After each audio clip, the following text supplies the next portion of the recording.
మనం breaking update ని చూస్తూ ఉన్నాం. అయితే అరెస్ట్ చేయడానికి వచ్చిన పోలీసుల్ని అల్లు అర్జున్ నిలదీసినట్టుగా తెలుస్తూ ఉంది. బెడ్రూమ్ లోకి వచ్చి మరి తీసుకువెళ్ళడం టూ మచ్ అని చెప్తూ ఉన్నారు అల్లు అర్జున్. సో దానికి సంబంధించిన బ్రేకింగ్ న్యూస్ మనం చూస్తూ ఉన్నాం. ఇదైతే మంచి పద్ధతి కాదు అంటూ అసహనాన్ని వ్యక్తం చేసినట్టుగా తెలుస్తూ ఉంది. దానికి సంబంధించిన బ్రేకింగ్ న్యూస్ చూస్తున్నాం. అల్లు అర్జున్ అరెస్ట్ సమయంలో ఇంటి దగ్గర హైడ్రామా చోటు చేసుకుంది.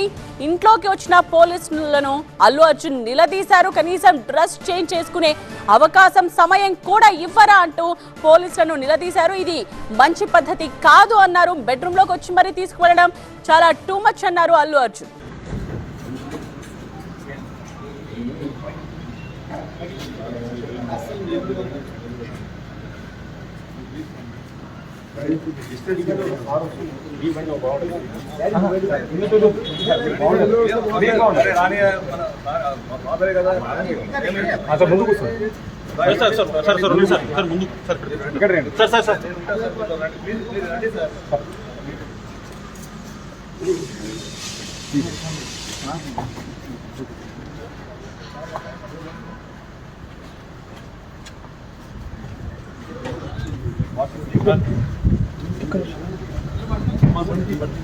ఆగన్నా